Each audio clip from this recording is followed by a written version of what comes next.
নমস্কার বন্ধুরা, তোমরা কেমন আছো? আশা করছি তোমরা সবাই খুব ভালো আছো। আমিও ভালো আছি। আমার মৌমিতাস ব্লগ চ্যানেলে তোমাদের সবাইকে স্বাগত। তো দেখো বন্ধুরা, আমি আজকে ভোর 5:30টায় ঘুম থেকে উঠে পড়েছি। হ্যাঁ, তোমরা শুনে ভাববে এত তাড়াতাড়ি? হ্যাঁ বন্ধুরা, আজকে তাড়াতাড়ি উঠে পড়েছি কারণ আমার কাজ আছে। আমি আর শাশুড়ি বেরোবো, এক জায়গায় যাব। তো তার জন্য ভোরবেলা উঠতে হয়েছে, রান্নাবান্নাও করতে হবে। তার আগে দেখো তোমাদের এই প্রাকৃতিক পরিবেশটা একটুখানি দেখিয়ে দিই। আমাদের এই টগর গাছ আর এই জবা গাছে এত সুন্দর ফুল ফুটেছে, পুরো ভর্তি হয়ে রয়েছে। শাশুড়ি ঘুম থেকে উঠে সমস্ত ফুল তুলবে, আর এটা হচ্ছে আমার বাড়ি। তা দেখো, এরপরে আমি বাসি কাজ সেরে রান্নাঘরে ঢুকে পড়েছি।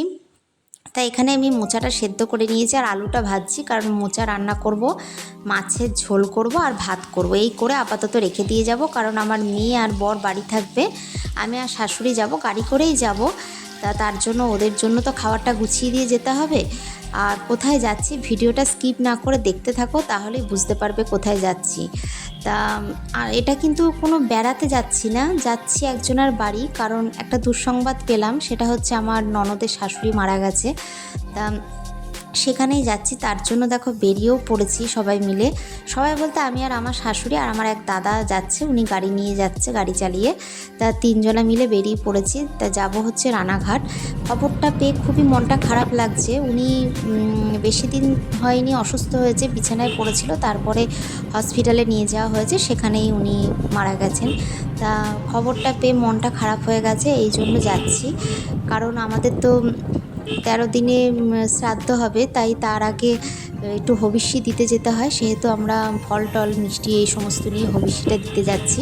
তা যাব হচ্ছে রানাঘাটে, তার জন্য বেরিয়ে পড়েছি। তা দেখো, গ্রামের দুধারে রাস্তাগুলো এত সুন্দর দেখতে লাগে না, দেখলে মনে হচ্ছে যেন প্রাণটা জুড়িয়ে যাচ্ছে। আর দেখো সবুজ খেতে ভর্তি, মানে দারুণ লাগে। বুঝতেই তো পারছো বন্ধুরা, শহরে তো আর এত সুন্দর ক্ষেত, তারপরে এত সুন্দর জায়গা তো দেখা যায় না, এটা একমাত্র গ্রামেই দেখা সম্ভব। তা দেখো অবশেষে আমরা আমার ননদের বাড়ি চলে এসেছি। তা বাড়িটা দেখো, তোমাদের কিছুটা হলেও আমি দেখানোর চেষ্টা করব, যেটুকুনি পারবো। তা এখানে আমার শাশুড়ি, আমরা সবাই বসে রয়েছি। তা চলো বাড়িটা একটু ঘুরিয়ে তোমাদের দেখিয়ে দিই। গ্রামের বাড়ি বুঝতেই পারছো, যেরকম হয় সেরকমই হওয়ার কথা। আর এদের এক গরু আছে, তা সেই জন্য গোয়াল ঘর ওটা। আর এখানে এটা হচ্ছে আমার ননদ নন্দায়ের ঘর, আর পাশে হচ্ছে শ্বশুর শাশুড়ির ঘর। শাশুড়ি মারা গেছে, তাই ঘরটা ফাঁকা, দেখতেও খারাপ লাগছে। আর এখানে আমরা বসে রয়েছি, একটু গল্প করছি। মামি আমাদের ফল কেটে দিচ্ছে খাওয়ার জন্য, বলেছিল অনেকবার করে ভাত খাওয়ার কথা, কিন্তু আমরা খাইনি। বলেছি না, একটু ফল খেয়ে বেরিয়ে পড়বো। তা দেখো, তারপরে মামি বলল যে চলো আমার সাথে আমার নাতনিকে স্কুল থেকে নিয়ে আসি। মামির একটা ছোট নাতনি আছে, মানে আমার ননদের মেয়ে আছে, সে স্কুলে পড়ে। তা তার জন্য আমরা দুজনে মিলে বেরিয়ে পড়লাম। তা ভাবলাম চলো যাই, একটু গ্রামটাও দেখা হবে, আর ছোট্ট মেয়েটাকে একটু স্কুল থেকে আনাও হবে।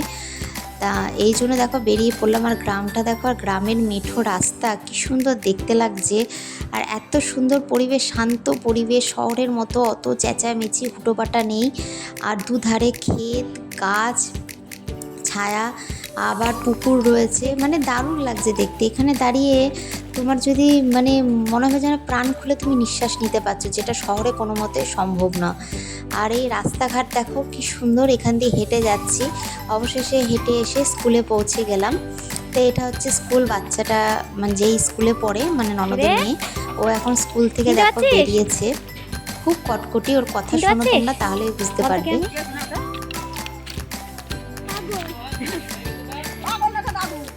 দৌড়িও না, পড়ে যাবে। তো ছবি তুলছি, দেখ, তাকা দেখি, তাকা, তাকা না, একটু তাকা, একটু তাকা।